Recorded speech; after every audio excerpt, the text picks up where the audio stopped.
Yo, yo, yo, yo, what's up, all you burner stones and potheads? This is Weedman 420 with the Weedman 420 Chronicles. How are all you vipers doing out there? Mrs. Weedman. Mr. Weedman. How the hell are ya? I'm all right. I love it. Hey, all you vipers out there in the world, hopefully you're smoking some big fat doinks while you're listening to the show. And Mrs. Weedman and I are about to get normal with some Gary Poppins, grown by our friend Ignius.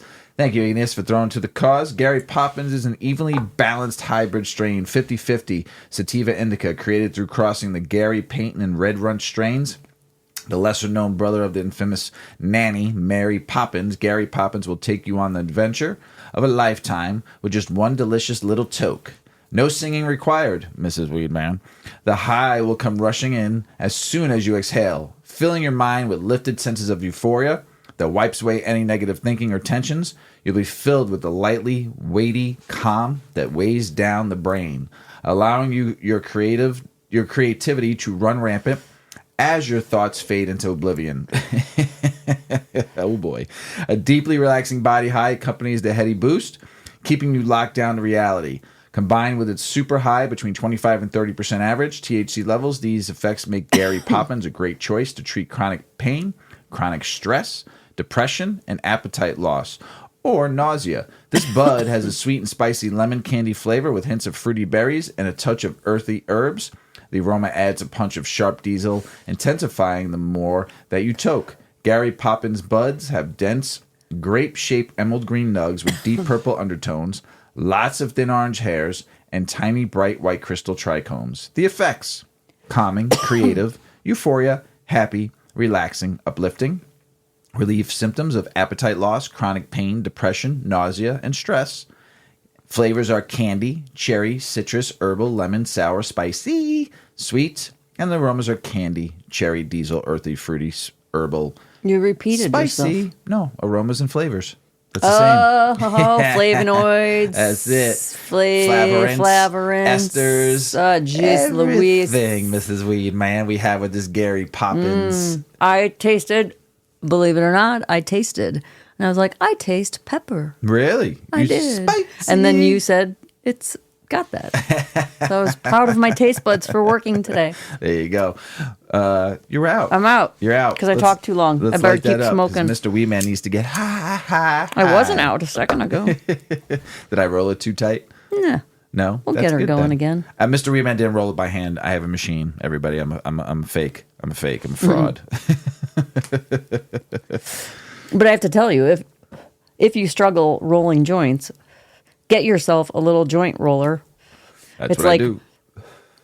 It's this tiny little apparatus, has kind of like a hammock that you put your plant matter and your filter and your paper into, and you just wind it, and your joint is rolled. It's amazing. Mm-hmm. Takes a minute to understand it. Yes. And I think some of them operate more fluidly than others, so it might take a couple different ones until you get one that works for you, but they're amazing. They're just called joint rollers, yes, I believe. They're really good. Yeah, they're pretty really nice. Good. It gave me the experience to roll and learn how to roll that way. One day when I'm maybe retired and I have time, I'm going to learn how to roll a fat joint by hand. But for right now, I'll just use the joint roller. I've determined that my joint rolling skills are more of a hybrid. I can roll, I can make my filter, but then as I'm rolling, my dexterity in my hands aren't great, so everything kind of falls out the ends. So then I've got half of my joint filled by the time I've got it rolled into a joint. I so will then say this: you rolled one the other night, though. I can roll, and it was very good. But it's a hybrid, like I'm saying. Then I piece it together and kind of pack down that. Does it work for you? Hybrid. But you what? You roll a good. I'm saying the way you do it, does it work for you? It works for me. And everybody's got their own style. Yeah. I mean, if I had to, I could roll a joint and you could smoke it. Yes, but you rolled a joint with a glass filter. That's not easy. Yeah. I can't do it. Right. And there's probably a lot of other people out there that can't do it. And you rolled some blue sushi, which was very good. I'm good for right this minute. Thank you. Thank you very much. That blue sushi was sushi. Another one grown by our friend Ignius. And we'll smoke that on the show another time. But I wanted to try some Gary Poppins. So because of the indica sativa, 50-50. So I figured for the show, instead of being... Be fun.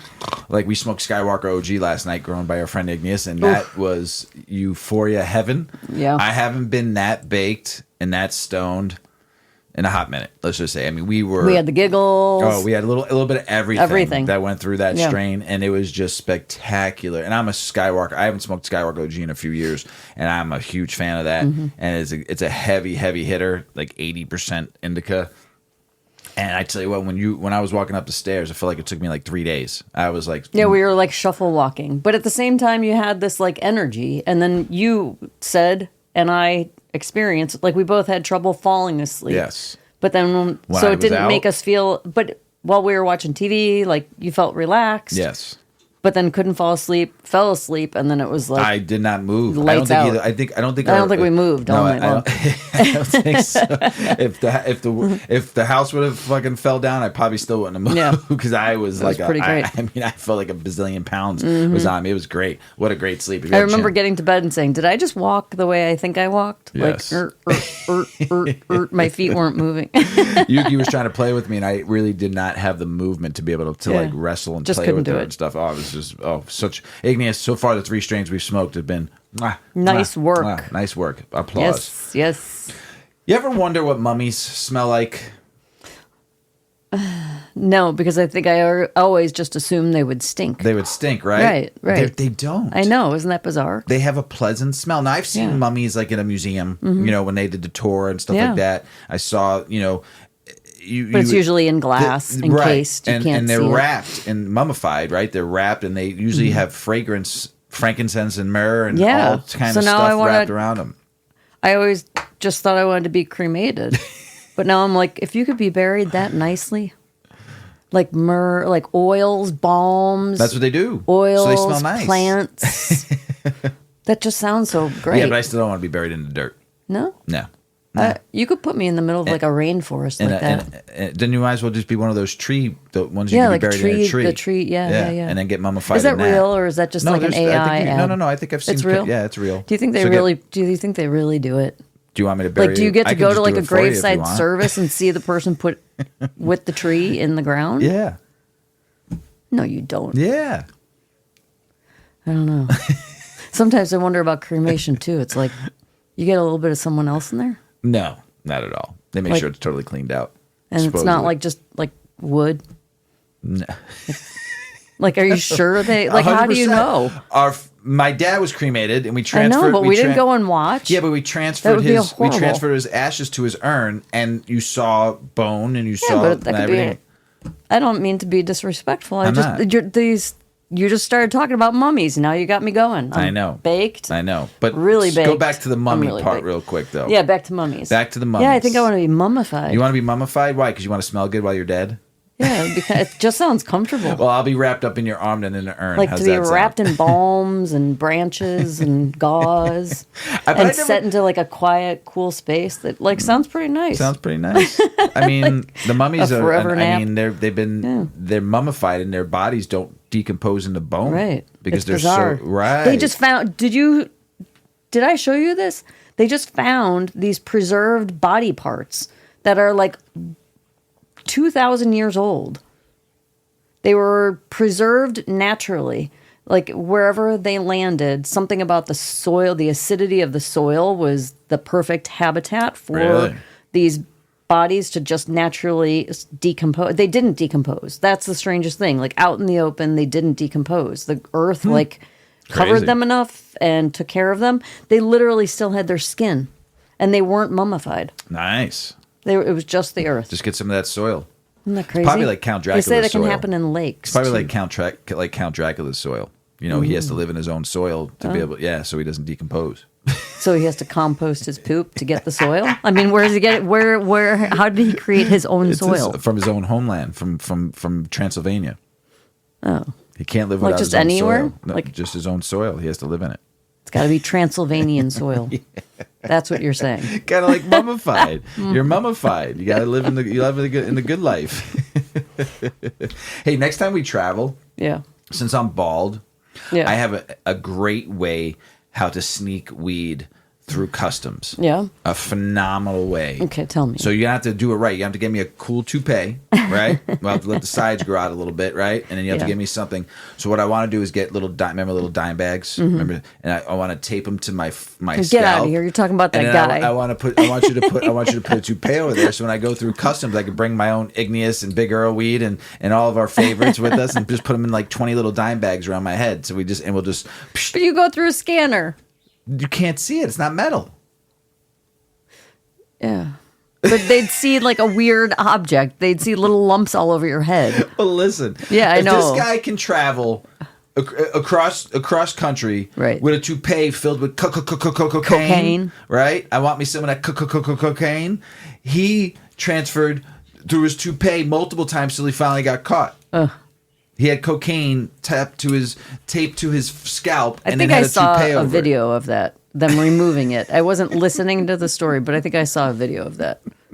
It was all on the underside of, and he was already like a drug runner. He had already been convicted of these charges, That's what I'm and he's saying. doing it again. Right. So he made it through public. So you're just going to do it with weed? I want to do it with weed. Weed. I want to do it with good strains. I want to tape them to the scalp, and then I want you to do the whole thing, Yeah. the whole toupee. You gotta make me look cool though, kind of like an Elvis toupee. You know, kind of like that. So I look like, no, that guy can't be fucking running drugs underneath that toupee.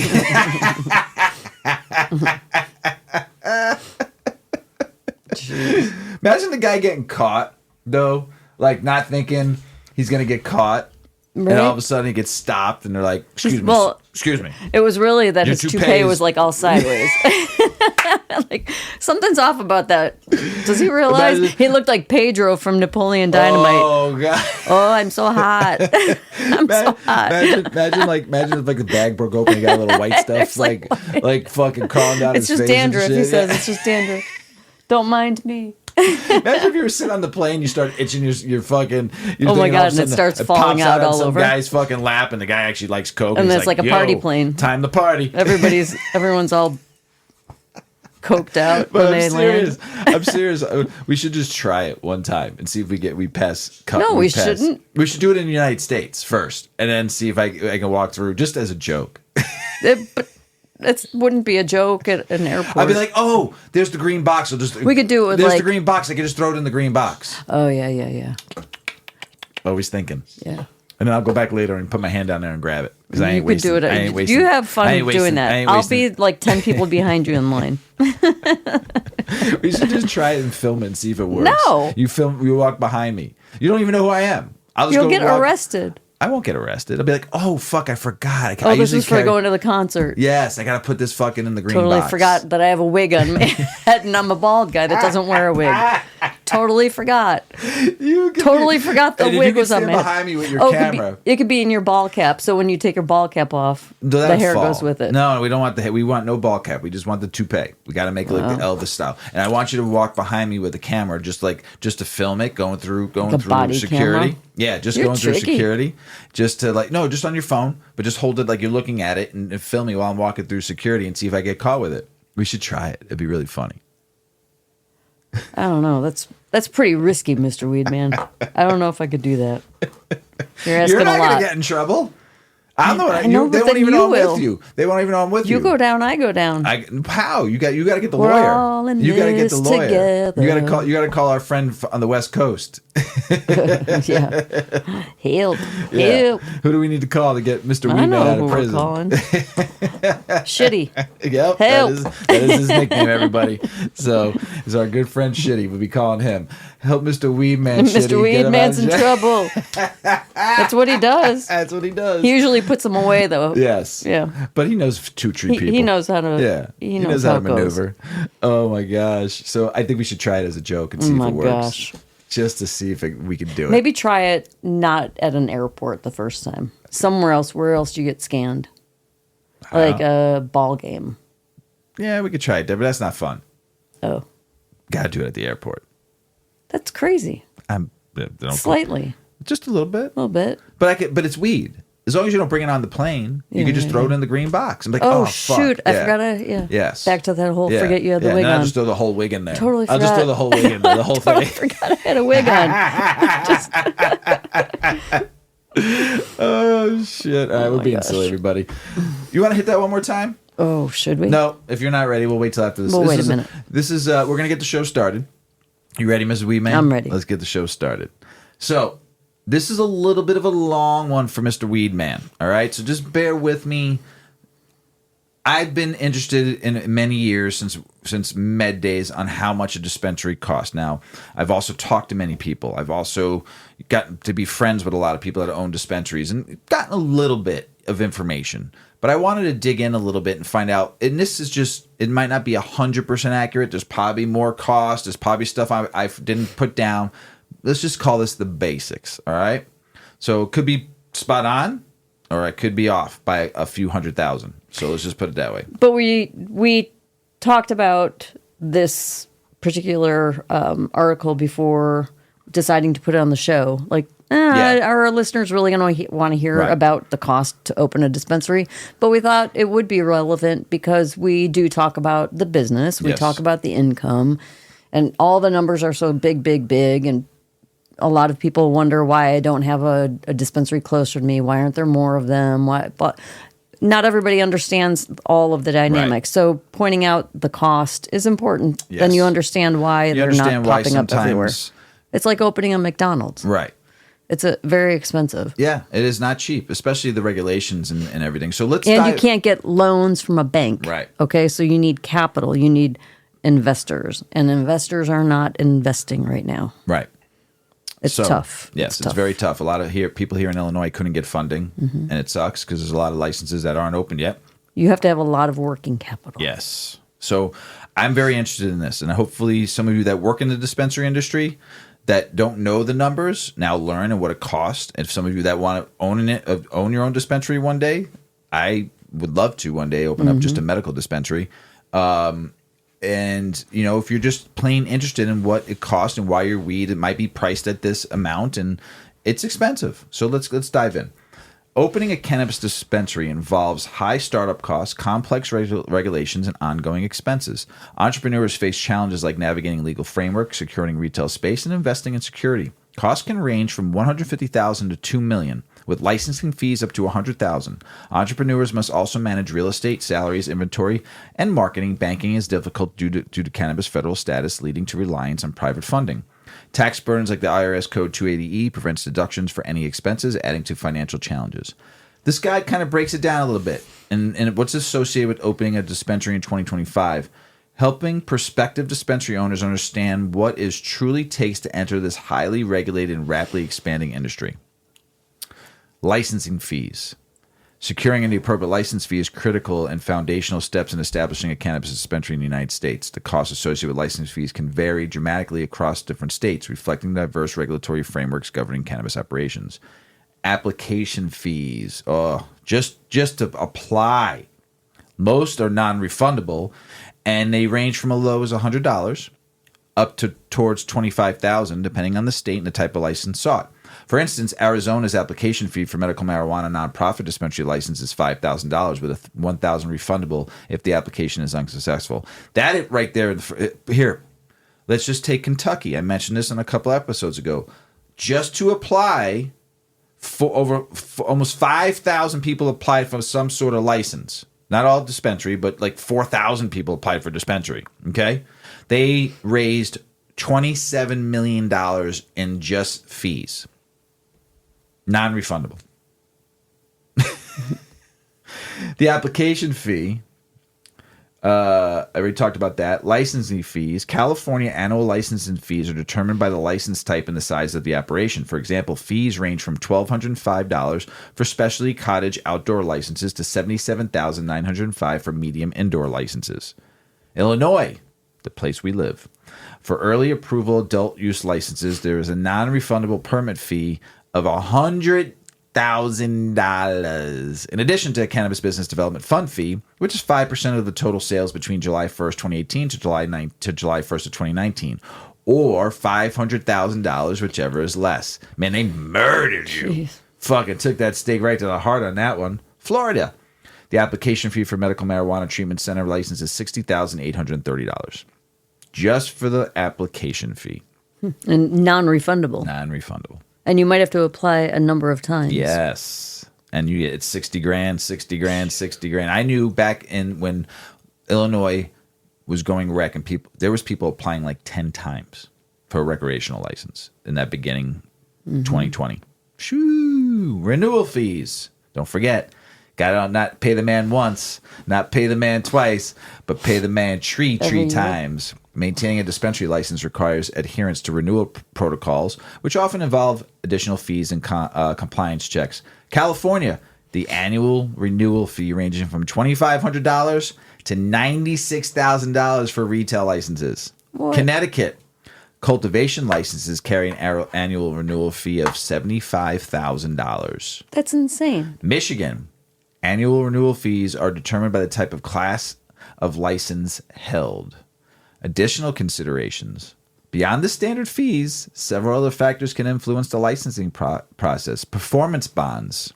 Some states require applicants to secure performance bonds as a financial insurance measure. For example, Arkansas mandates $500,000 performance bond for cultivation licenses. Social equity programs. Certain states have implemented social equity programs aimed at promoting exclusivity within the cannabis industry. These programs may offer reduced fees or prioritize application processing for qualified individuals. Local regulations. In addition to state requirements, local municipalities may impose their own licensing fees, zoning laws, and operational restrictions. It's essential to consult local authorities to ensure full compliance. Given the dynamic of the cannabis legislation, it is imperative for prospective dispensary owners to stay informed about the latest regulations in their respective states. Engaging with state regulatory industry agencies and consulting with legal experts can provide valuable guidance through the interest license landscape. So like Mrs. Weedman and I, we would like to do a mom and pop dispensary. We can't even afford to get even into the game. We can't even afford the initial application fee. Just to open up a small little dispensary. It doesn't matter how big or small you want it. The fee is the fee. Here's a good one. Mrs. Weedman's good on this one. Real estate cost. For a cannabis dispensary, location is paramount because it dictates customers' traffic and adherence to regulations. Dispensary real estate costs involve property acquisitions, lease or purchases, and renovations to meet legal requirements. Lease purchase cost. The annual rent for a suitable commercial space varies widely. Influenced by factors such as location, size, local market conditions. In prime urban areas, rental costs can be substantial due to high demand and limited availability. For instance, in a busy town area, the rent for a 1,000 square foot dispensary could be up to $5,000 to $10,000 per month, totaling $60,000 to $120,000 annually. Yeah, landlords rape the shit out of cannabis companies. Oh my gosh, I know one place is paying like $100,000 a month. That's nuts. That's crazy. A month. Everyone's just trying to ride the coattails. In more rural areas, rents may be lower, ranging from $2,000 to $5,000 per month, $24,000 to $60,000 a year. Purchasing property is another option, though. It requires a significant upfront investment. Property prices fluctuate based on geographic location, property size, and market demand. Additionally, securing financing for purchasing property can be challenging due to federal restrictions on cannabis-related businesses, often necessitating the use of alternative funding sources. Build out and renovation cost. You ready? Transforming a chosen space to comply with stringent state and local regulations while also creating an inviting environment of customers involves considerable build out and renovation expenses. These can range from $350,000 to $750,000 for a 3,500 square foot dispensary in a pre-existing building. Wow. Security systems. State regulations mandate robust security systems and high surveillance cameras, alarm systems, secure storage for cannabis products, and controlled access points. My computer just went crazy. Yeah, everybody. I saw that. I don't know if there's lightning outside or what. That was kind of crazy. The cost of we almost had a meltdown here, everybody. In just Is a it second. recording? It's recording. We're good. The cost of comprehensive security installations can range from $10,000 to $50,000, depending on the system complexity and the facility size. HVAC systems, proper ventilations, and climate control are essential to maintaining product quality, ensure comfortable environment, customers, and staff. And HVAC systems, good ones, are very expensive. Interior design and furnishings. Creating a welcoming and complement retail space involves cost and interior design, display cases, shelving, point-of-sale counters, and customer waiting areas. These elements not only enhance the customer experience, but also ensure the efficient operation of the dispensary. Compliance modifications adhering to the American Disabilities Act with other local building codes may require modifications such as installing ramps, widening doorways, and ensuring accessible restrooms, further contributing to renovation costs. It's important to note the figures are average, and actual costs can vary based on specific project requirements. Local labor rates and material costs. Engaging with the professionals' experience in cannabis dispensary construction can provide more accurate estimates tailored to individual projects. Capital requirements. State implement capital requirements to ensure dispensary owners possess the necessary resources to maintain operations, adhere to regulations, uphold public safety.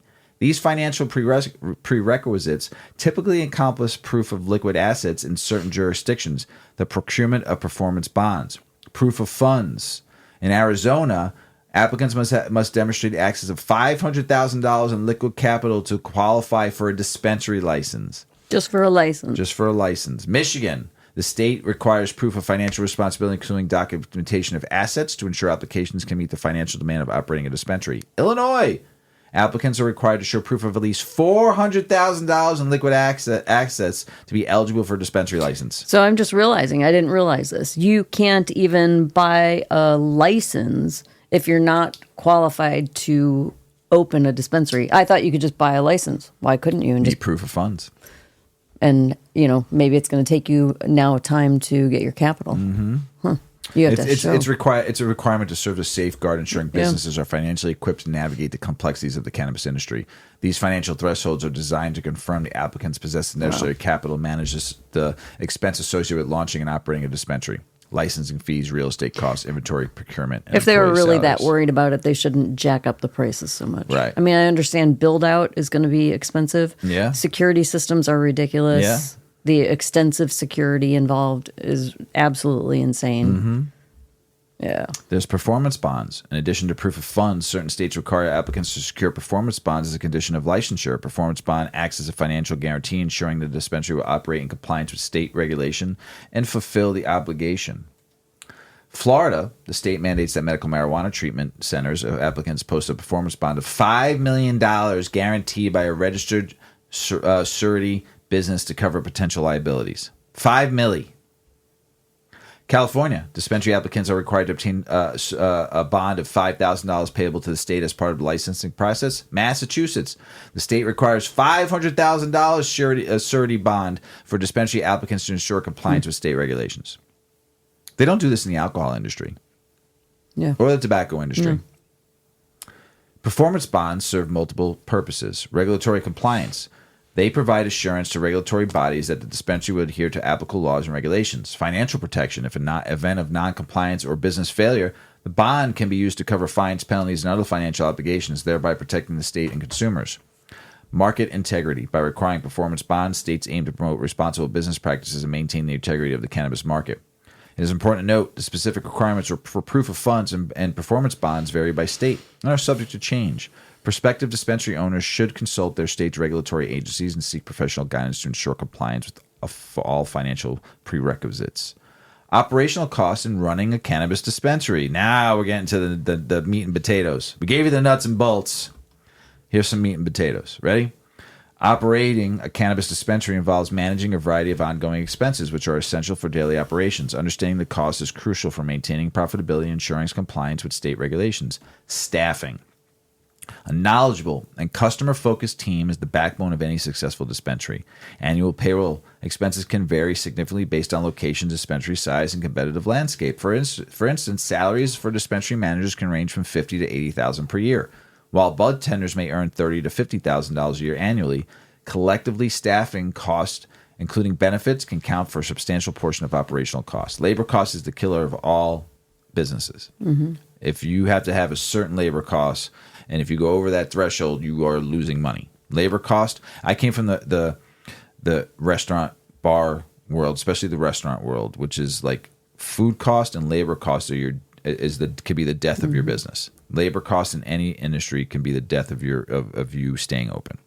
It's sad to say, but you have to bring in more profit to be able to pay your staff more, right? And it takes a lot of money to staff, as we just said. I mean, just think if you have 25 employees working, maybe 50% of them are working full time.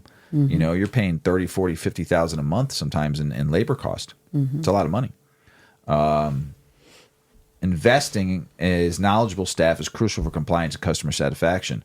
Utilizing a robust point of sale system can streamline operations, manage inventory, and enhance the customer's experience.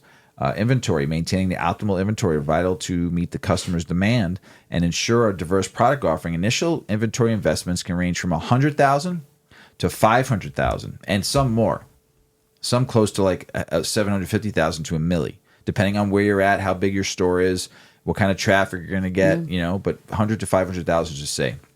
Depending on the variety and quantity of products offered, ongoing inventory cost often compromises a significant portion of total expenses, sometimes counting to 40 to 60% of operational cost. That's bad as your labor cost. Just like I said, food cost, right? Right. You always want to be under that 20, you want to be around that 25, 27%. You're there, you're good. You go over that, woohoo.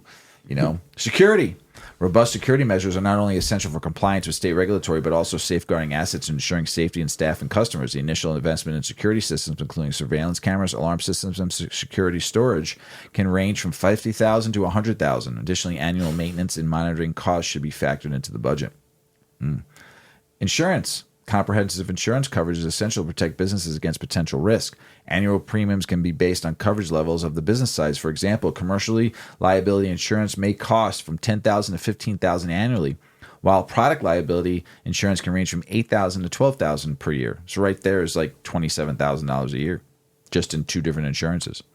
Utilities and maintenance. Monthly expenses for utilities, such as electricity, water, internet, along with maintenance costs, can be a total between $5,000 to $20,000, depending on the size and location of the dispensary. Energy and intensive operations, especially those involving cultivation, may incur higher utility costs. The effective management of these operational costs is crucial for sustainability and profitability of cannabis dispensaries. Implementing efficient systems such as POS and staying informed about industry best practices can aid in optimizing expenses and enhancing overall business performance. Establishing a robust online presence and implementing effective marketing strategies are crucial for dispensary success. Starting a cannabis dispensary is an ambitious yet rewarding endeavor that requires a good financial planning, regulatory compliance, and strategic execution. While the industry presents significant opportunities for growth, entering the market is far from a straightforward process. From licensing fees to real estate costs to operational expenses and marketing investment, dispensary owners must be prepared for substantial upfront and ongoing financial commitments. While the cost of opening a dispensary are undeniably high, careful budgeting, strategic planning, and deployment of modern technology can improve efficiency and profitability.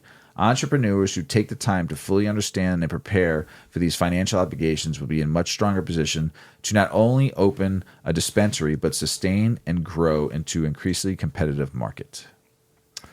I like that. I learned a lot just in the basics of it all. I know there's so much more, but that's the basics. If you're interested in opening up a dispensary, or if you want to get into the game, there's just some basics of what you're going to need. There's probably more depending on state, municipalities, and all that stuff too. That there's going to be this person. Also, don't forget, you gotta fucking give somebody the old boost, as my dad used to say. And what a boost is, mean you gotta fucking dupe somebody here and there. You gotta give them a little $100 in the pocket to get maybe something signed a little quicker, or you want this fucking code to pass. Hey, here's a gift card for some dinner or something, you know, just the way the world works, especially in fucking Illinois. Hemp. We sit with a lot of people, and I talk a lot with a lot of people in this industry, and one does not like the other, and one doesn't like this, and one doesn't like that, and one doesn't like this. They're pissed off about the farm bill, and they're pissed off. I understand it all. I get it. It's a $28 billion industry. It employs a lot of people. Yes, they don't have the same standards and regulations that Mrs. Weedman is going to talk about that legal cannabis recreational market or medical market does. I understand all that. And I know you're all pissed out there, all the owners of all the legal recreational cannabis market. I get it. But you need each other. You need the minor cannabinoids that hemp provides for all your edibles and all your stuff. I believe there should be standardization. Mrs. Weedman is going to talk about that. I do believe there should be better testing. I do believe it shouldn't be sold in gas stations. There's just things that it needs to be regulatory. It shouldn't be sold to minors. Mrs. Weedman is going to take you through why the government in America is getting high on hemp and why the federal government has no idea what to do about it.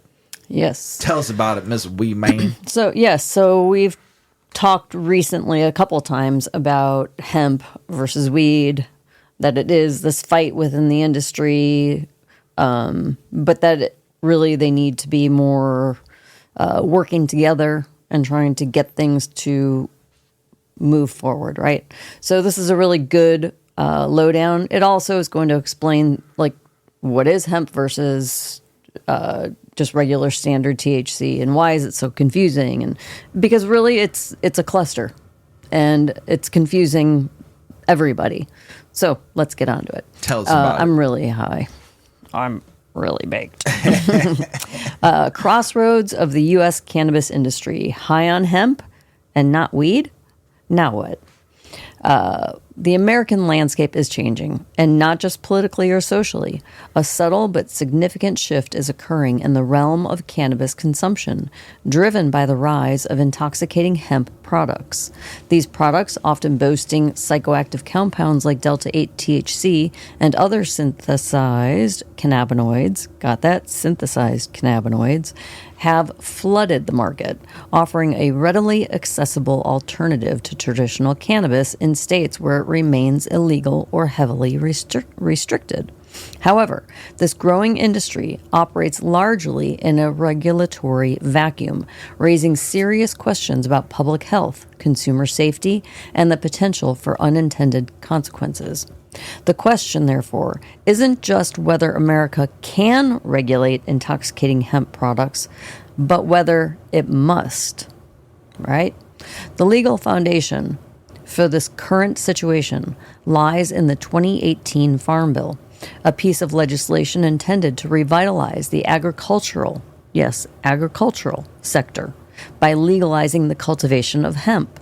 Defined as cannabis with delta-9 tetrahydrocannabinol, THC, concentration of no more than 0.3% on a dry weight basis, hemp was removed from the Controlled Substances Act, effectively opening the door for a new industry.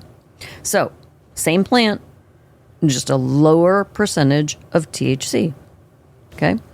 And the intention was for them to just farm it for textiles and all these other industries. And then someone found a little loophole. So business development. Yeah. While the Farm Bill aimed to foster the growth of hemp for its myriad industrial applications, from textiles to building materials, it inadvertently created a loophole that enterprising businesses have exploited: the extraction and conversion of hemp-derived compounds into intoxicating substances. This loophole has led to the proliferation of products containing Delta-8 THC, Delta-10 THC, THCO acetate, and other synthesized cannabinoids.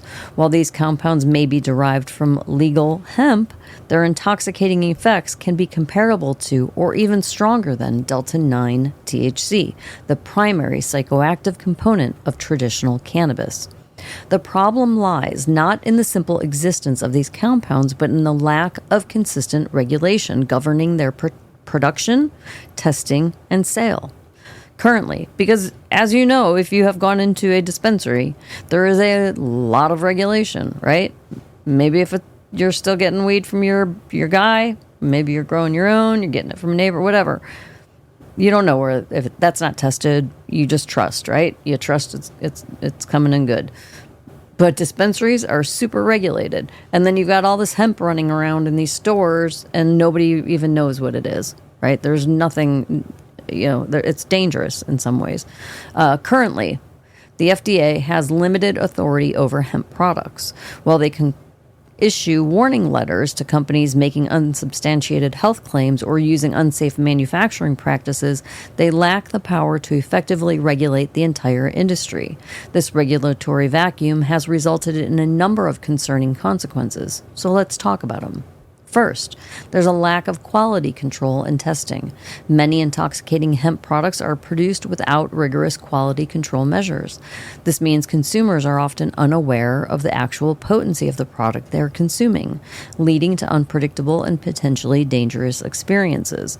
Furthermore, independent lab testing, when it exists, is often unreliable or incomplete, failing to detect contaminants like heavy metals, pesticides, and other residual solvents used in the extraction and conversion process.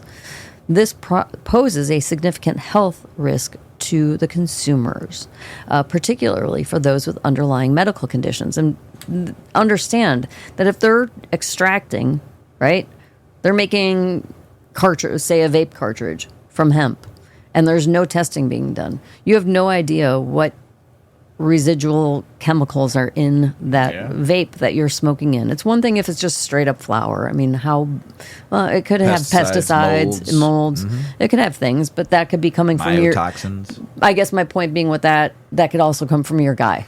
Like whoever the person is, your source, out your plug, whoever your person is. Guys. I understand, but not everybody has the luxury of having your guys. So some people are, growing it maybe without a lot of knowledge about what they're doing. They're getting it from somebody. Anyway, I would say, in my opinion, flour would be the least concerning of the hemp products.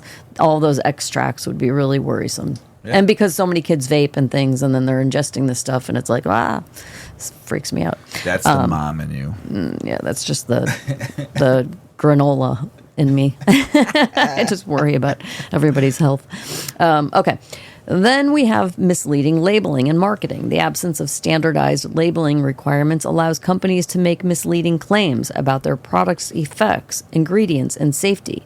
Many products are marketed as legal alternatives to cannabis, appealing to consumers seeking a psychoactive experience without understanding the potential risks associated with unregulated substances.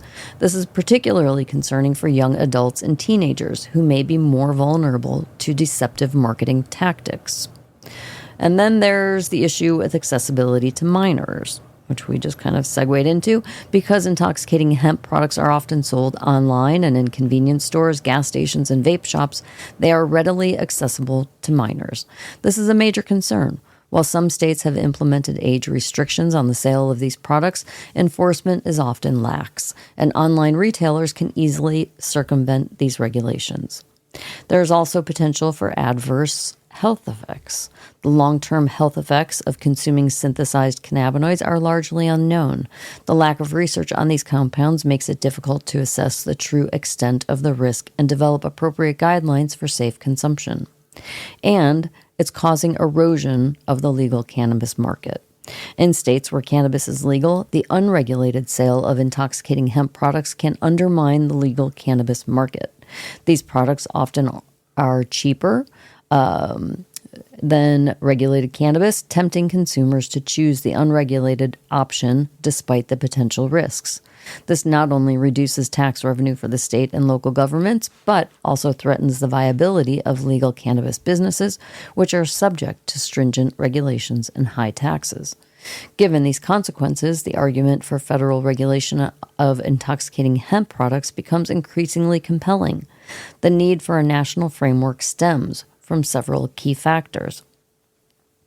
By establishing consistent standards for production, testing, and labeling, the federal government can ensure that consumers have access to safe and reliable products. This includes setting limits on the levels of contaminants, requiring accurate potency labeling, and mandating warnings about potential risks. Federal regulation can help prevent minors from accessing intoxicating hemp products by establishing national age restrictions and requiring retailers to verify the age of purchasers. This could involve implementing stricter online sales regulations and increasing enforcement efforts at brick-and-mortar stores. A national regulatory framework would also create a level playing field for businesses operating in the hemp industry. This would prevent unscrupulous companies from gaining an unfair advantage by cutting corners on quality control and safety. It would also help foster a more sustainable and responsible industry, benefiting both consumers and businesses. Federal regulation can also facilitate research into the potential benefits and risks of intoxicating hemp products. By establishing standardized testing protocols and data collection methods, the federal government can help researchers better understand the effects of these compounds on the human body and develop evidence-based guidelines for safe consumption. The patchwork of state law governing intoxicating hemp products creates confusion for consumers and businesses alike. A national regulatory framework would provide clarity and consistency, making it easier for companies to operate across state lines and for consumers to understand their rights and responsibilities. Several potential solutions exist for regulating intoxicating hemp products at the federal level. One approach is to amend the 2018 Farm Bill to clarify the definition of hemp and restrict the production and sale of intoxicating hemp-derived products. This could involve setting stricter limits on the levels of psychoactive compounds allowed in the hemp products and prohibiting the conversion of hemp-derived CBD into other cannabinoids like delta-THC. Another option is to enact a new federal law specifically regulating intoxicating hemp products, establishing comprehensive standards for production, testing, labeling, and marketing, as well as setting age restrictions and enforcement mechanisms. A third approach is to grant the FDA greater authority to regulate intoxicating hemp products. Oh, yeah, because they can, under the existing Federal Food, Drug, and Cosmetic Act. The most effective solution may involve a combination of these approaches. That's what I would say. Ultimately, the decision of whether and how to regulate intoxicating hemp products will require a careful balancing act. The goal should be creating a regulatory framework that allows responsible businesses to thrive while ensuring that consumers have access to safe and reliable products. The rise of intoxicating hemp products presents a complex and evolving challenge. Failing to address this challenge could have serious consequences for public health, consumer safety, and the integrity of the legal cannabis marketplace. By taking decisive action to regulate hemp products, the United States can ensure that the benefits of the hemp industry are realized while mitigating the potential risks. The time for action is now, before the regulatory vacuum widens and the potential for harm grows even greater. Nice. Yeah. I mean, it's a big industry. It's just huge. Well, and that's just it. It grew faster than cannabis because it was a loophole. You're selling business development. It's the same product, and there's no regulation around Right. it, Yes. so anyone can get in the business. There needs to be regulation. There needs to be But then that's scary because Right. there's a lot of really Yeah. I mean, just look how Bad fast. product out there. Back when the hemp bill took place, CBD was running everywhere. Mm-hmm. And it was like a CBD, non-psychoactive. It was fine with it. And then business development happened and people found out they can turn that 0.3% THC into 10 milligrams of Delta-9 into your edibles. And it was just like gung-ho. Drinks. I mean, just everywhere. But it mostly has to be extracted to be Yes. effectively a strong enough dose to make you high. Yes. So to get 25 milligrams of cannabis out of a 0.3%, 0.3%, you need a lot of plant. yeah, hemp plant, you need a lot of material. So it's extra, and then Yes. that means there's a lot of chemicals. Yes. They're not doing they're not making hash. No. They're not doing cold water extraction. No. They're not making It's a lot of rosin. solvents. It's solvents. It's not solventless. It's chemical. Yes. And you don't know what that is. There's Right. no regulation. Right. So, like I said, a lot of the legal cannabis market Even the gummies. does not like hemp Yeah. at all. And Right. I understand why. But we have to come together and try to work together. There just has to be, it's almost like they just clean the slate, regulate it or allow it, legalize it federally, create a framework that makes sense, and just let it go. Right. Start over Have some regulations. and make it work for both tax hemp it correctly, and, or lower the taxes down for the people selling legal cannabis, versus cannabis light, as Right. I like to call it. cannabis light. Yep. You like THCV. I like THCV. So using these components, THCV and CBD, helps people lose weight, this study finds. A recent study published in the Journal of Cannabis investigated the effects of daily use of oral strips containing THCV and CBD on a weight loss and metabolic health for over 90 days. 44 participants were divided into 3 groups. Lower dose groups received strips with 8 milligrams of THCV and 10 milligrams of CBD.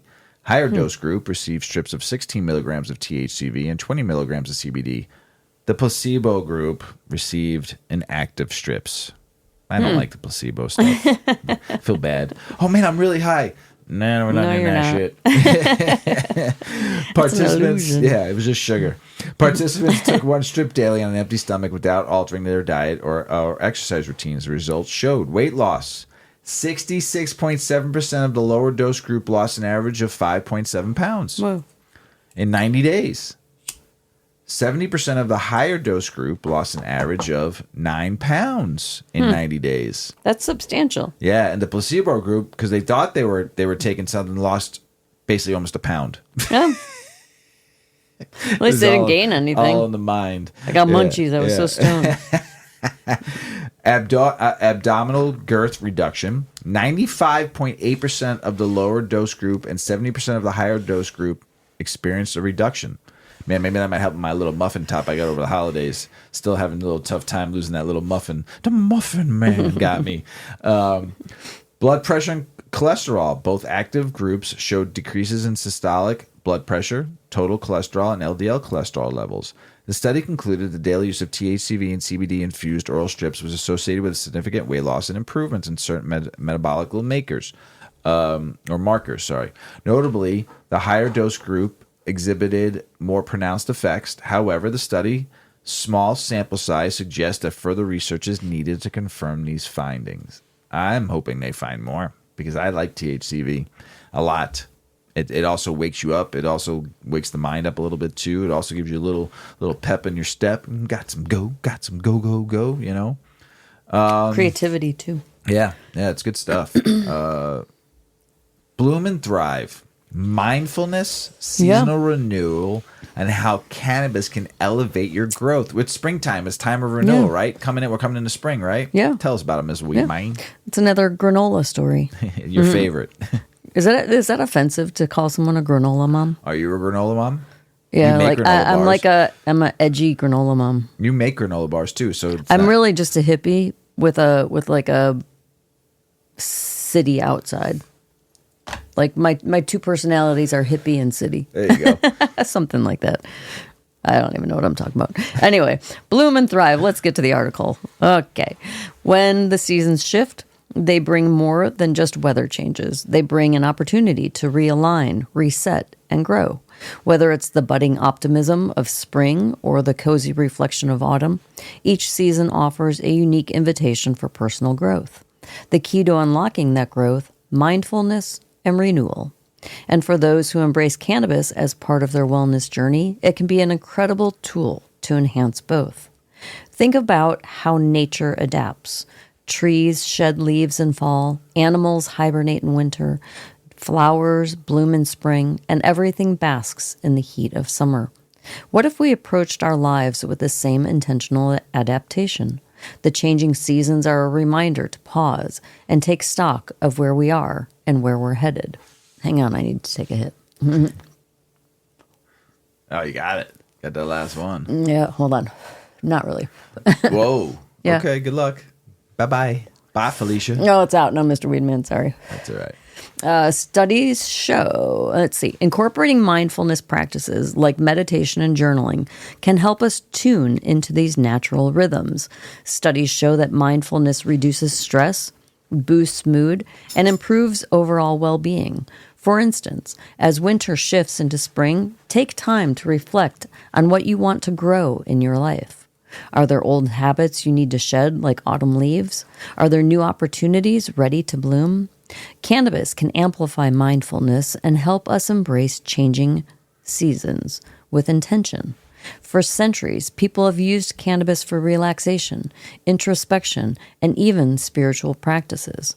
Modern research confirms what many have long believed. Cannabis interacts with our endocannabinoid system to promote relaxation, reduce anxiety, and enhance focus. Imagine this.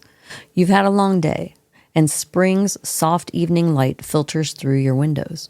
You take a small dose of cannabis strain rich in terpenes like linalool, known for its calming effects, or limonene, associated with uplifting energy. Pair it with a guided meditation, and suddenly you're fully present and deeply attuned to the moment. That's the power of cannabis-assisted mindfulness. Here are some practical strategies for seasonal renewal. 1. Set seasonal intentions. Use the start of a new season as a fresh slate. Write down 3 things you want to focus on, whether it's improving relationships, cultivating gratitude, or building a healthy habit. Cannabis pairing for that? A hybrid strain with balanced THC and CBD can provide clarity and focus during your intention-setting ritual. 2.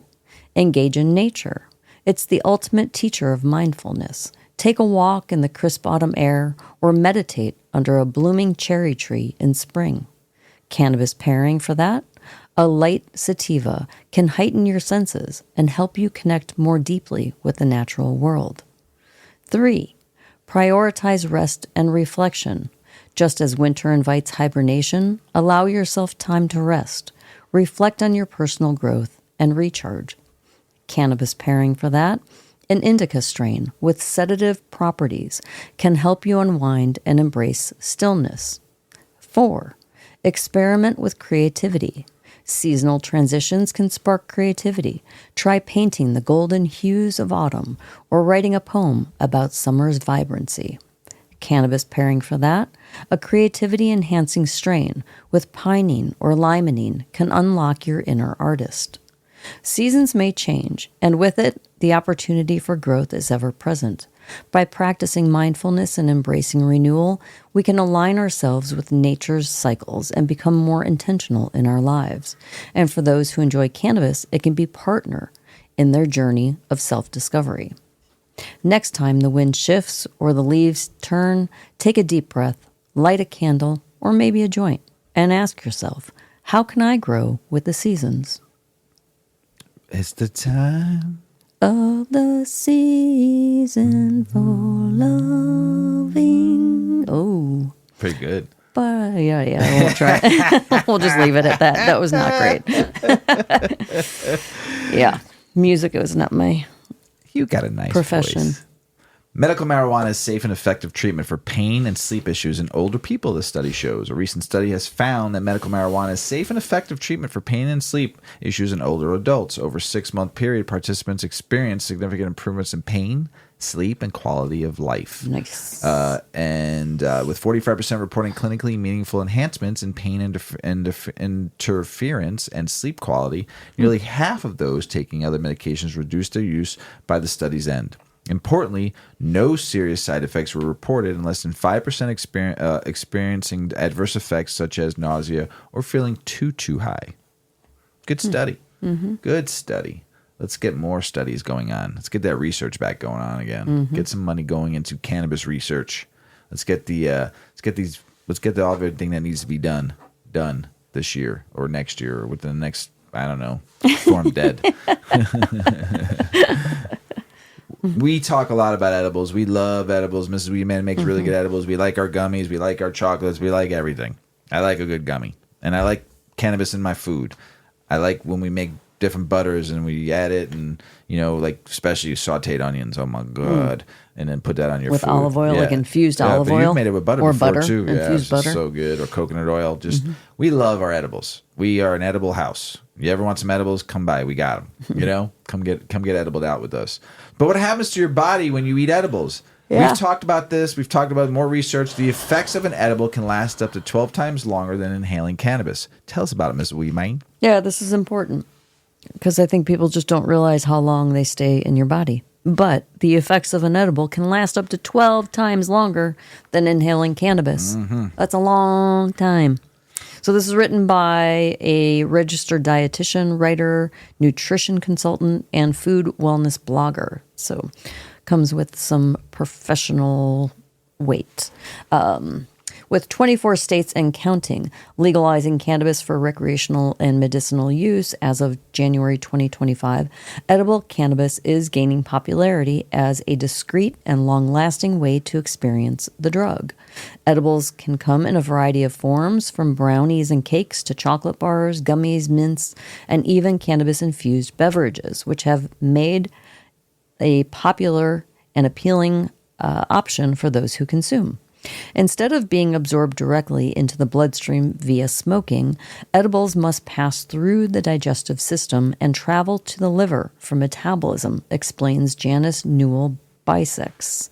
She is a holistic cannabis practitioner and at Cannabis Wellness. This difference in how you metabolize the drug means edibles can take up to 2 hours to kick in, with effects lasting anywhere from 4 to 12 hours, while the onset of smoking or vaping cannabis is just minutes and lasts 1 to 3 hours, explains Bisex. While cannabis in any form, including edibles, is not federally legal, it is fully legal in 24 states and legal for medicinal use in all but 13. While some people use edibles and other forms of cannabis for the feeling it offers, others enjoy the medicinal benefits, explains Bisex. Many people use cannabis and the non-intoxicating cannabinoid CBD to help manage pain, inflammation, anxiety, insomnia, autoimmune disorders, muscle spasms, appetite stimulation, neurodegenerative disorders, and other conditions. Here are just a few of the potential health benefits of using edibles. They can help reduce inflammation. Several compounds found in cannabis, including delta-9 tetrahydrocannabinol, or THC, cannabidiol, CBD, or cannabigerol, CBG, have anti-inflammatory properties that research has found to be effective at lowering markers of chronic inflammation. Non-intoxicating CBD has shown promise in helping to alleviate symptoms of rheumatoid arthritis. However, animal studies have found that cannabis smoke may increase inflammation in the body, specifically in the airways, and some research has also found that while lower doses of cannabis may help reduce inflammation in the body, high doses can have the opposite effect. I didn't know that. They can provide long-lasting pain relief. Because of the long-lasting effects of edibles, they may be an ideal option for people who need long-lasting relief from pain conditions like chronic pain, explains Catherine Piper. She is a registered dietitian and board-certified wellness coach. Research has found that compared to opioid pain medications, medical cannabis may be perceived as equally effective at reducing pain symptoms. Oh, you scared me. Pa-pow! Pa-pow! I was so dialed into my reading. I think I scared Yuki too. You really scared me. I jumped out of my I seat. saw. I got so excited though. I had to do the pa-pow. Oh my gosh. Woo. Research has found that compared to opioid pain medications, medical cannabis may be perceived as equally effective at reducing pain symptoms while having a positive effect on pain-related factors like functionality, and overall sense of well-being. With the pain-relieving effects of edible cannabis lasting 12 times longer than inhalation methods, they may be a more practical approach for managing chronic symptoms. They may be safer for your lungs as well. One notable benefit of using edibles is that there is no associated smell or smoke, making them a good choice for anyone who does not want to inhale cannabis, says Bisex. With edibles, you're not exposing your lungs to any irritants or chemical compounds that come with inhalation. Smoking cannabis can cause injury to the cell linings of large airways, leading to symptoms like bronchitis, chronic cough, and increased phlegm production. And while there is currently no association between smoking cannabis and chronic obstructive pulmonary disease, there is with cigarettes. It does increase the risk of bullous lung disease and spontaneous pneumothorax, whatever those are, risks and negative effects of edibles. It's easy to overconsume. There's your risk. The main cause of negative effects from edibles often comes down to a person, what, Mr. Weedman? Taking too much. Oh, yeah. Right? Mm-hmm. Says Bisex. Given the delayed onset time, it is easy to get impatient and take another dose or bite, which also is a result of things tasting too damn good and wanting more of them. Mrs. Weedman, I blame it on you. This can result in elevated heart rates, anxiety, paranoia, and dizziness. In a study of emergency room visits related to cannabis use involving 1,135 cases, 17% presented with anxiety, including symptoms of panic attacks, aggression, manic behavior, and hallucinations, while 83% had other presentations of cannabis toxicity, including intoxication and hypermesis. Those with symptoms of anxiety were more likely to have used edibles. One study tested 75 edible cannabis products from 45 different brands and found that just 17% were labeled correctly. Well, that's a problem, with 23% containing more THC than advertised. Homemade products using cannabis-infused butters and oils can be difficult to dose accurately and should also be used cautiously. Really. I mean, you're going off of someone's opinion. Yep. Urges Bissix. We try to always say it's a little bit stronger than it normally is, just to let people know, like, yeah, could be 15, 20 milligrams. but you might get a piece that's 20, Right. 25, I don't Yeah. know. Choose wisely. Yes. The cannabis and edibles may offer some digestive benefits, but there is a growing body of evidence showing a relationship between regular cannabis use and conditions like acid reflux, pancreatitis, and peptic ulcer disease. Huh. We'll have to look into that. I haven't heard those ones. Me neither. Yeah. The effects may last too long. Another downside. The long-lasting effects of edibles may be beneficial for pain relief or sleep support, but this prolonged effect can interfere with your daily routine, warns Piper. This is especially true if you take a large dose of edible cannabis in the evening to sleep or relax, as it could still be in your system for the early parts of the next day. Oh, yeah. Making it difficult to get up and moving and increasing your risk of accidents. We know somebody that happens to a lot. Yeah. Especially if driving or operating machinery early in the morning. Other consumption considerations. Since cannabis is not federally legal, there are no official guidelines on edible dosage or recommendations for consumption. Dosing is still in its infancy.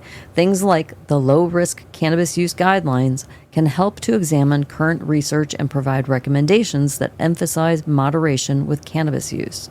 Since THC is fat soluble, the ingredients in your edible or what you eat along with it can also impact its effects. A high-fat meal will delay the onset and prolong the effect, while consuming on an empty stomach may hasten the onset with a shortened duration, explains Bissix. Cannabis edibles are used medicinally and recreationally for their relaxation and pain-reducing effects, among other potential benefits.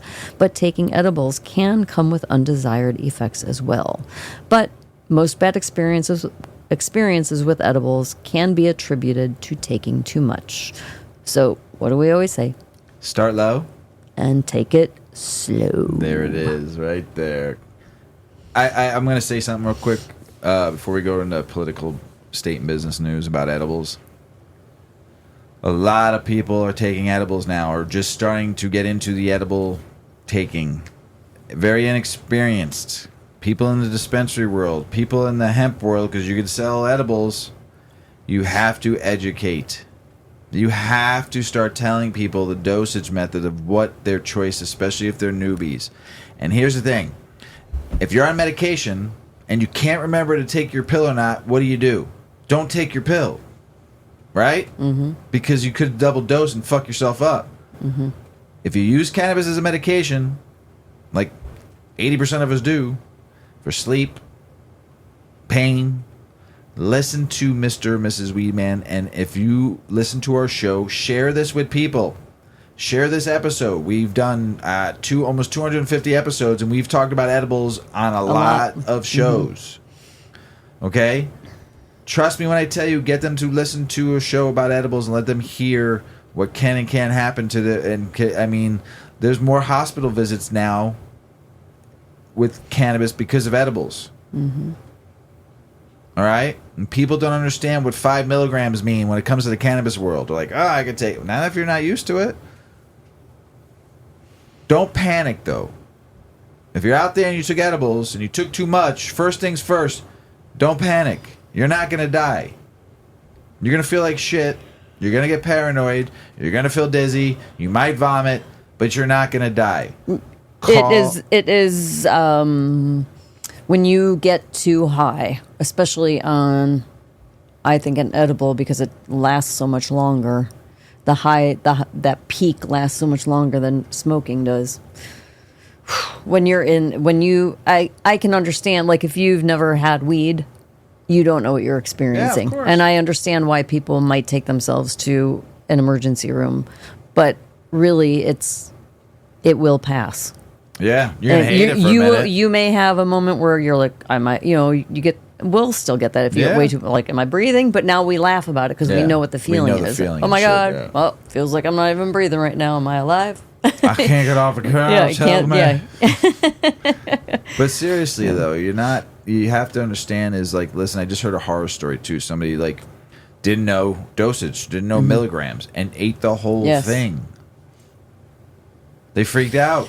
Yeah. For like 2 days. And it's just like, I get it. You got to go to the hospital. You got to go. I understand. But I'm telling you right now, you have to teach dosing.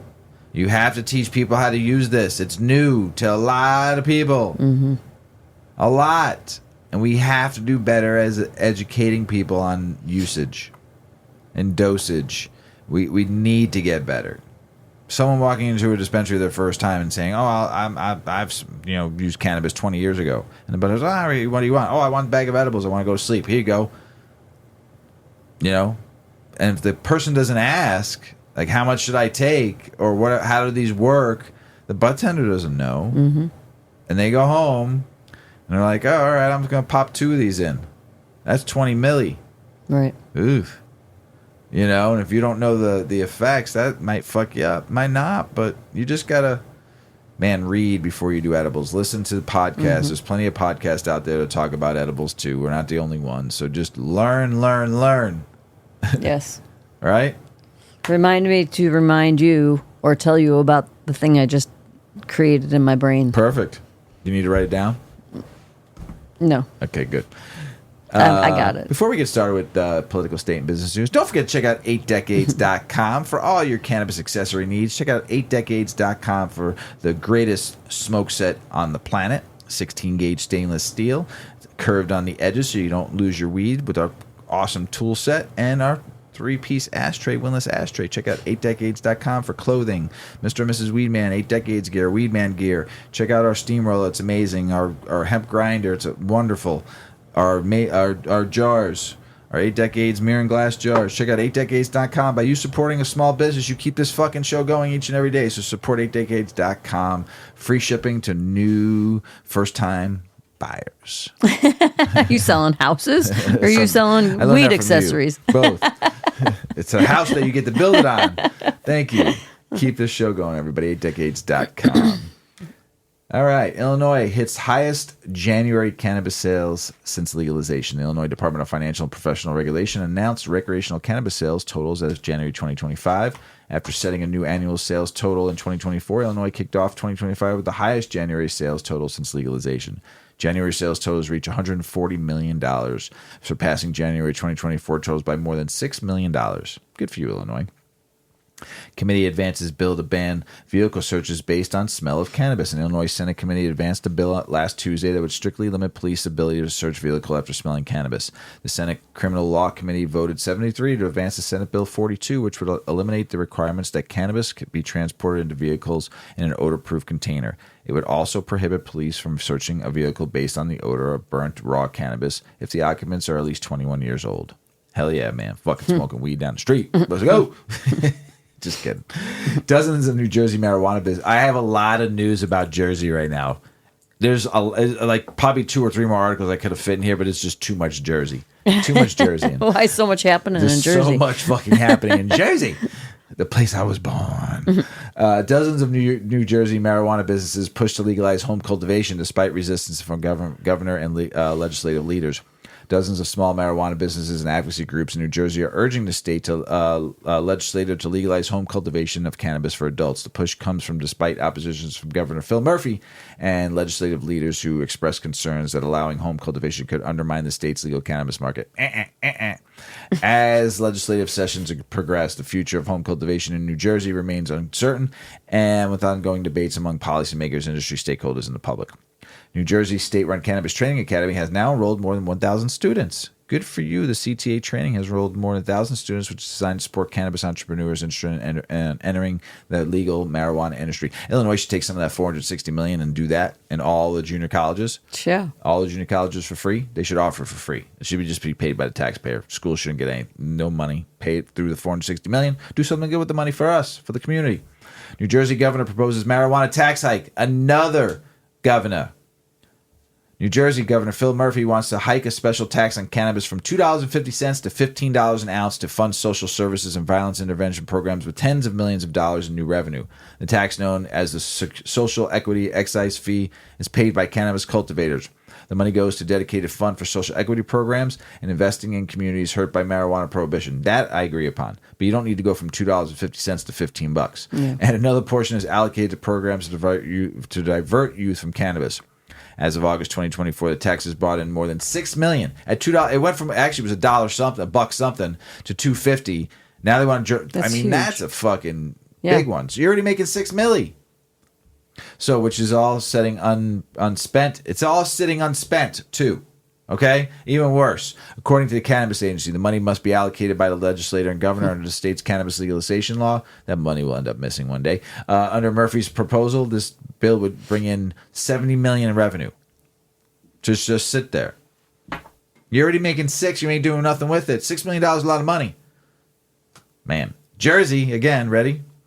Opens doors to cannabis lounges. Setting stage for industry expansion. Illinois can't even get their shit together. Look at Jersey.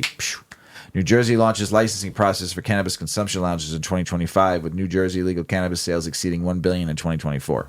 Jersey. Man. Crazy. There was 2 more articles, too. 2 more about Jersey. I just thought it was just too much. I love you, Jersey. Place I was born.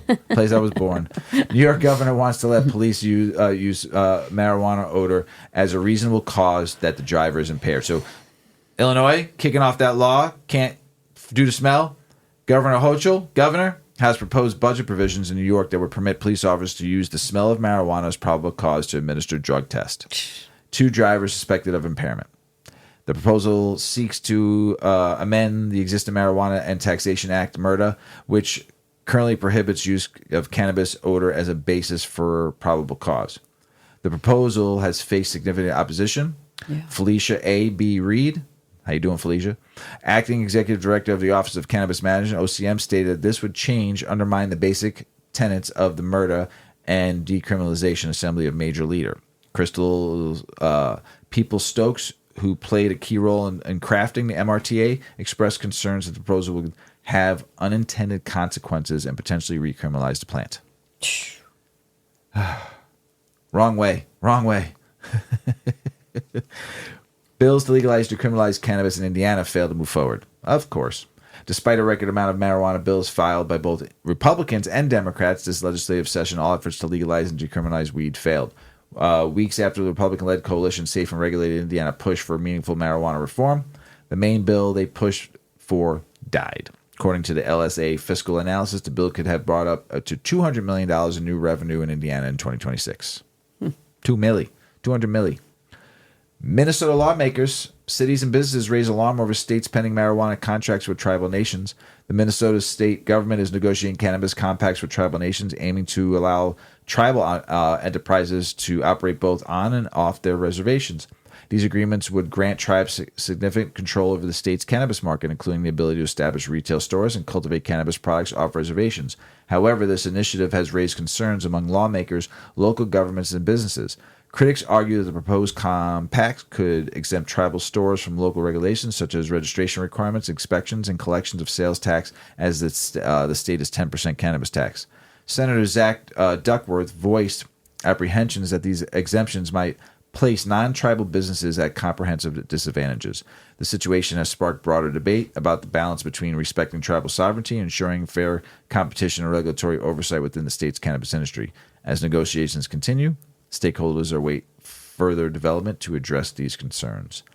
Top GOP Wisconsin lawmakers are hopeful medical marijuana bill can pass the session. Wisconsin Republican leaders are expressing optimism about passing a medical marijuana bill during the current legislative session. Assembly Majority Leader Tyler August acknowledged the marijuana products are readily available in neighboring states and emphasized the need for Wisconsin to address this issue. Also, hemp Delta-9 is everywhere in Wisconsin. Previous attempts to legalize have encountered challenges. Assembly Speaker Robin Voss introduced legislation for a limited medical marijuana program with state-run dispensaries, but the proposal faced opposition with its party and ultimately stalled. Senator Dan Fine expressed reservations about states' involvement in dispensary marijuana, saying, "I do not want to see states-run dispensaries." Me neither. Public support for marijuana legalization appears strong in Wisconsin. Assembly Minority Leaders Greta Newborough noted that local communities have passed referendums favoring both medical and recreational marijuana, suggesting that the legislators are attentive to the constituents' view. Despite these challenges, GOP leaders remain hopeful that the medical marijuana bill can enact the session, reflecting a potential shift in Wisconsin's approach to cannabis legislation. Montana bill would cap the number of marijuana dispensaries across state. I did not know this about Montana, how many dispensaries they had. State lawmakers last week advanced a bill that would cap the number of marijuana dispensaries in Montana. Senate Bill 27 would freeze the footprint of the state's legal cannabis market. It would allow existing marijuana licenses to change hands, but block new licenses until 2027. Montana currently has around 500 dispensaries. The state Cannabis Control Division projects hundreds more would come into the state over the next 2 years if the cap was not passed. Yeah, I mean, population versus how many dispensaries? Ooh, that's a lot. How do you make any money? Right. That is a lot. Ohio. Come on, player. You are definitely going backwards in your state. Wrong way. Should be put all around your state right now when what's going on with your cannabis laws and what you're trying to do. You're trying to just basically scale back the voter-approved marijuana legalization by reducing home grow and adding new penalties. There's more. There was a lot more to this. I'm not going to read them all, but the Ohio Senate has approved a bill to make significant changes in the state's voter-approved marijuana law. SB 56 is a 147-page bill that would repeal most of Ohio's current cannabis control law. Why? Replacing it with new, more restrictive legislation. Legislation. It is a sweeping bill with many aspects that would strengthen regulation against home grow, adult use, dispensary licensing, cannabis farms, employment, taxation, and product options. And also they're trying to do away with social equity programs. That's Ohio. ridiculous. Really? Ohio, Really? what is going on with you, man? Your constituents vote. You're trying to go from 12 plants to 6 plants. You're trying to raise taxes. You are. That's weird. What do I always say about every state? Don't fuck it up. Yeah, they're fucking it up. They're fucking it up. We got some friends in Ohio. We love you. Some good peeps in the cannabis industry. We know Columbus, Ohio is one of our long-standing listening cities across the world. Ohio, man. Don't fuck it up. Pretty bad. Whew. Nevada cannabis regulators say tax revenue was down due to growing illicit sales. Nevada's cannabis tax revenue has dropped due to growth of illicit sales, which have reached $242 million. Legal markets fell from $965 million in 2022 to $829 million in fiscal 2024, with tax revenue down $32 million. Factors contributing to this include the appeal of lower prices in the illicit market and difficulties in enforcement. Lawmakers are considering expanding the Cannabis Compliance Board's powers to address illegal operations more effectively. That might be true. It might not be true. What I'm telling you right now, the bulk of your people live in Reno and Las Vegas, and then you have the smaller little cities all around. Vegas is down, like as a whole. Hotels are down. Gambling is down.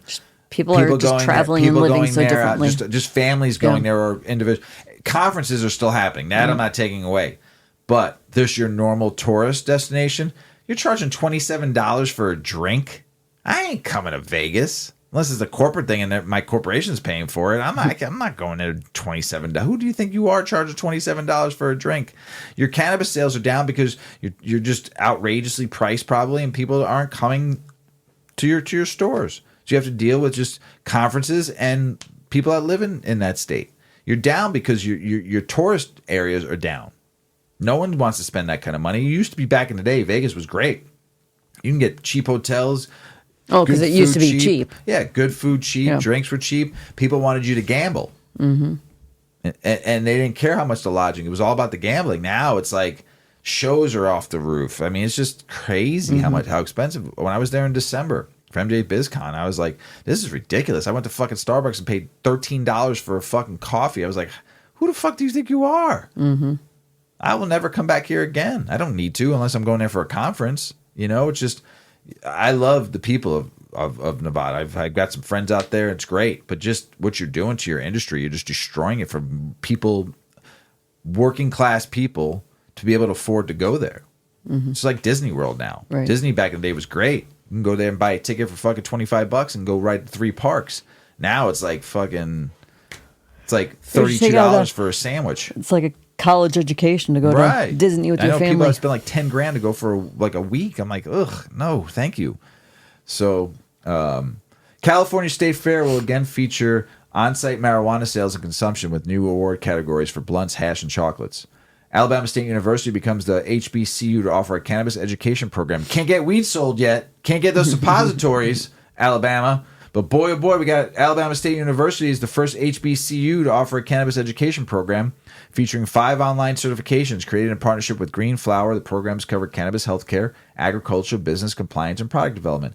These programs aim to meet the growing demand for skilled professionals in the medical cannabis industry, despite the state's legalization of medical marijuana in 2021. It's now 2025. Products are still not available for sale, but opportunities are emerging as the industry expands. Just running for those fucking suppositories, everybody. I love you, Alabama. I got a place in my heart real deep. GOP congressman tells welfare recipients to stop buying the medical marijuana and eating Cheetos. How fucked up is that? Representative Pat Fallon of Texas justified a bill requiring work from able-bodied welfare recipients by playing into cannabis stereotypes, saying people are using taxpayer money to buy medical marijuana and eat Cheetos. Come on, really? Yeah, the bill aims to close loopholes in current law requiring able-bodied individuals to work at least 20 hours a week for SNAP benefits. Fallon's comments reflect a broader GOP narrative on restricting welfare use for marijuana. No evidence supporters that claim SNAP funds are being misused for cannabis purchases. Just wrong. Wrong to say that, you know. Washington lawmakers once again abandoned effort to allow adults to grow marijuana at home. Washington lawmakers have abandoned efforts to legalize more cultivation of marijuana after failing to advance the bill before the legislative deadline. The bill, which would have allowed adults to grow up to 6 plants for personal use, faced opposition despite some support from the cannabis industry. Lawmakers, including Representative Shelby Klobla, have tried for years to pass the reform, but resistance from lawmakers and agencies have stalled progress. This marks the second consecutive year the proposal has failed. Washington, the state, shame. Shame. Shame on you for not letting people grow their own medicine. The 2025 Hemp Summit is here in Illinois this year. Thursday, March 27, 2025, the event in the Artesian Building on the Illinois State Fairgrounds in Springfield, Illinois, with a 10 a.m. start time. So have fun at the Hemp Summit, everybody. Enjoy it. Go fight for legalization of everything. Go down there and fucking have some fun. New data reveals glaring dilemma with regulated weed. Yeah. Tell us about it, Mrs. Weedman. Ready? Yeah. There is a steep learning curve associated with being a new cannabis consumer. Walking into a dispensary on a whim with no knowledge is intimidating on its own. On top of that, the alphabet soup of cannabinoids paired with the sheer volume of product options on the walls, or worse, television menus. It may just make people feel like they don't know what to do, right? The experience does not sound enjoyable. And it rarely, You got popped by Gary. You got Gary Poppins. I can do this. The experience does not sound enjoyable, and it rarely leads to a perfect match for the customer. This has inspired a legion of weed fans to get learning about growing practices, brand integrity, and how to read complex labels as they navigate the somewhat safe regulated market. Unfortunately, new research shows that even the customers schooled in reading labels could be in the dark. The Cannabis Data Gathering Program, a health Canada lab established in 2023 provided new insight into how trustworthy cannabis products are. The program learns about potential risks and trends in the regulated and illegal cannabis markets to inform future regulation and enforcement. The most recently published data comes from 100 samples of dried, cured cannabis flower from both markets, harvested and packaged from 2020 to 2023. They procured about 10 regulated samples, each from British Columbia, Ontario, and Quebec. The rest of the provinces were represented by anywhere from 1 to 5 products, while illicit samples came primarily from British Columbia, Ontario, and Quebec. The program looks specifically at Delta-9 tetrahydrocannabinol, or THC, levels, heavy metals, mycotoxins, pesticides, and microbial contaminants in the bud. It turns out regulated weed and street weed need to figure some stuff out. Regulated cannabis showed discrepancies when it came to THC percentages. These tests showed that 14 products only contained 70 to 80% of the promised THC, with 10 containing less than 70% of the promised THC. The remainder were presented as testing with over 80% of the labeled concentration. However, 13 of the 26 still contained less than 90% of the claimed amounts. Many argue that THC totals lessen because cannabis ages in its journey to the retail floor. If true, the flower would have had higher levels of CBN, since the psychoactive compound degrades into the believed sleepy one. So just THC as it ages is said, but that's before the curing stage, right? It's in the drying stage. If you cure your cannabis longer, you pull out more CBN, but also as cannabis ages, it comes out. Okay. The trichomes turn that amberish color. Yeah. That's when it's forming into CBN. Well, it's still on the plant in flower. Yeah. If true, the flower would have higher levels of CBN since the psychoactive compound degrades into the believed sleepy one. The program tested for CBN, and no trends were observed that link lower THC levels to higher CBN. Interesting. Yeah. On the other side of the legal weed world, street weed tested very hot for pesticides. 94% of the 50 samples from this group contained an average of 3.4 of the potentially harmful compounds, and a total of 24 were found. Most commonly, myclobutanil, a fungicide, and paclobutrazol, a popular PGR used to bulk up flour. And 6 of these samples had mycotoxins. Meanwhile, heavy metals and microbial contaminants were significantly higher in cannabis obtained from unregulated entities. While this is not great, it is a risk everyone assumes when shopping for products held to no safety standards. The real shocker is that the data proves many regulated cannabis labels have inflated their THC percentages. The findings pose an issue in consumer trust, which may push more to find products elsewhere. Inaccurate labels can negatively affect consumer perceptions of legal cannabis product quality and reduce consumer confidence in the legal market, the study concluded. So don't lie to the people. International news. Tens of thousands gathered for a Hindu festival at Nepal temple, with many of them lighting up marijuana joints. You know what kind of weed they were lighting up? Hindu Kush. Yeah. During Nepal recent Shivaratari festival at Kathmandu's Pashaputa temple, tens of thousands of Hindu devotees gathered, with many openly consuming marijuana, a practice typically illegal but permitted during this religious event. The area near the temple was filled with individuals smoking cannabis, including young Nepalese and visitors from India, advocating or pushing for marijuana legalization, citing its potential benefits. Despite the presence of police, no interventions occurred during the festival. First cannabis products franchise in South America to consume land in the U.S. Meet Prague's Canna Shop. Canna Shop is Prague's first industrial cannabis product franchise, and it's first of its kind in South America. The company plans to global expansion in the U.S., Argentina, Germany, and other cannabis-friendly markets.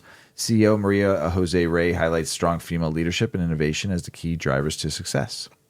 Grenada's government to decriminalize marijuana later this year. Grenada's agricultural minister Lennox Andrews says before the end of the second half of 2025, the government will bring legislation to the parliament that would decriminalize the use of cannabis for religious and recreational use. Authorities find 1.5 tons of marijuana in cartel camp. Authorities in Chihuahua, Mexico, said they have seized more than 1.5 tons of marijuana in place they describe as a camp used by members of the organized criminal group. Victorian medical cannabis users can now keep a license after positive roadside drug test. And then Victorian medical cannabis users are breathing a sigh of release as significant changes to driving laws take effect on March 21st, 2025. Patients using prescribed cannabis will no longer automatically lose their driver's license if they test positive for traces of drugs during roadside tests. My friend Tez, this happened to you. You got through a checkpoint a few years ago. You wrote me about it, and you told me that you got a breathalyzer test or whatever kind of test they do, and you got a ticket, and I think you lost your license for a hot minute. Now look, our friends in Australia, they're doing away with it. I'd fight that, my friend in Australia, get what it they expunged. did to you. Yes, I would fight to get that expunged if I don't know they if do that's that. a thing. Oh my gosh. Oh, going back to that one with the authorities find 1.5 tons of marijuana in cartel camp, there was some pictures, and it looked like the regs I used to get from like the Mexican regs I used to get in the 90s. Like total just shit. Dried fucking brick. Oh my gosh. Going from what Mrs. Weedman talked about, nearly half of Canadian cannabis, just 80% of the advertised THC levels. A recent analysis indicates that nearly half of Canadian cannabis products contain about 80% of their advertised THC levels. The discrepancy contributes to THC inflation, where products are marked with higher potency than they deliver, leading to consumer dissatisfaction and declining revenues for business.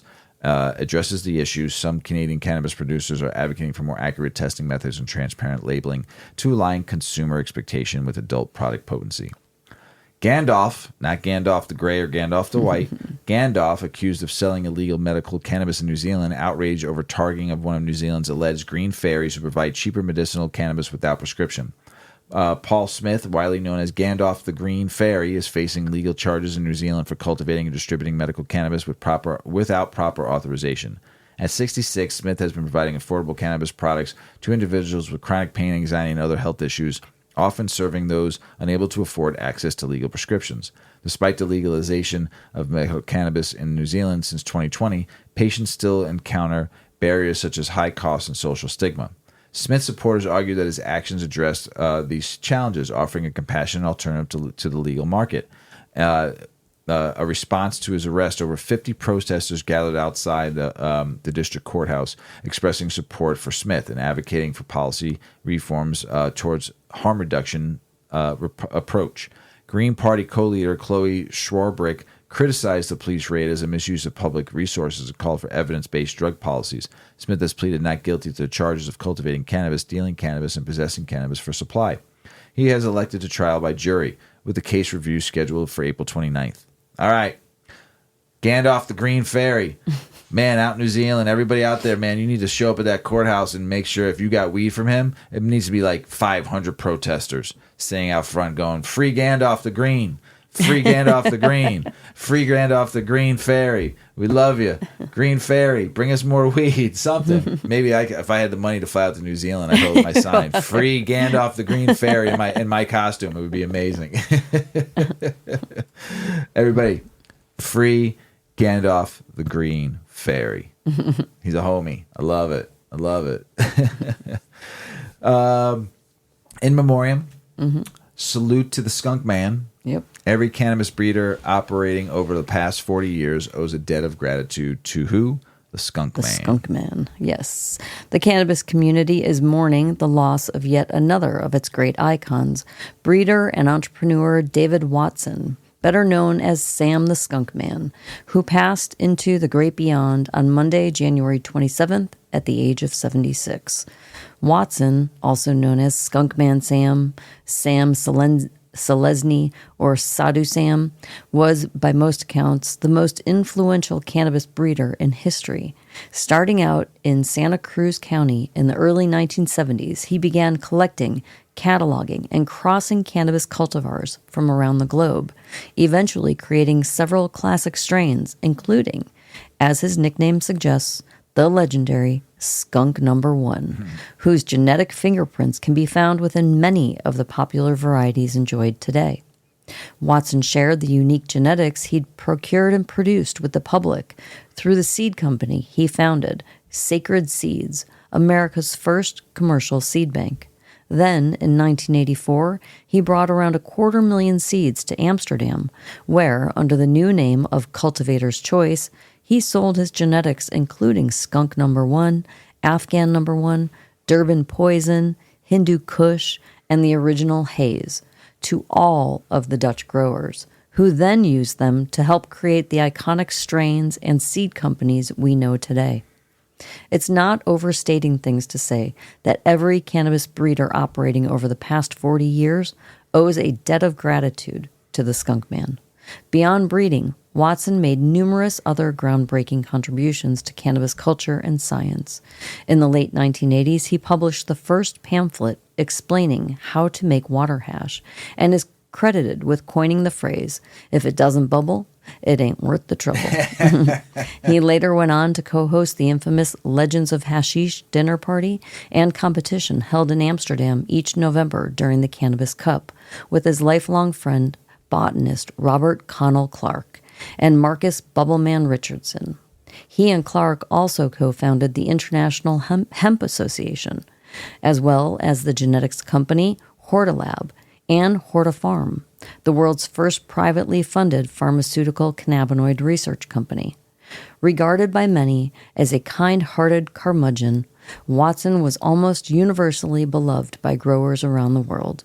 But despite his revered status in the community, he eschewed all accolades and recognition, preferring to live a very private life as an expat in Amsterdam, where he resided with his wife and partner Diana, and forbidding photos of himself to be made public. It's only now, after his death, that friends have begun posting images of him. As part of his final wishes, Watson's ashes have been portioned out into small, custom-blown glass vials to be shared with his friends and other prominent growers around the world, with the intention that the ashes, be sprinkled into the soil on their next crop so that his remains can nourish the sacred plant he loved and devoted his life to.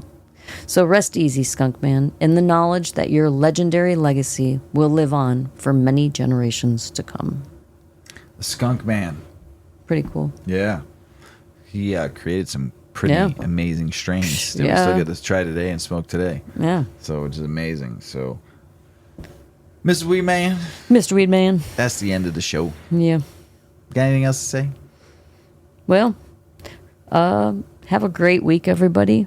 I'm really pretty baked, and Ignius, you grow some good stuff. Keep it up. Hey, all you people out there, all you burner stones and potheads, we love you. Thanks for listening to the show. We appreciate you out there. Getting close to that 250 mark, Ms. Wee, man. We're almost there. We're just touching it, scraping away. We love you out there. As Paulie always says, smoke smart. Puff, puffing away. Puff, puff, pass. Check out our cannabis lifestyle brand online at 8decades.com. Our custom smokes and accessories are perfect for your coffee table, bedroom nightstand, or kitchen counter. They're designed for you to show them off. The Canna community is also loving our hemp and cotton blend t-shirts, sweatshirts, scarves, and hats, finished off with our 8 Decades logo. We've got some awesome long-lasting goods that will be your favorite for years to come. 8 Decades, because a 9th decade of cannabis prohibition isn't acceptable.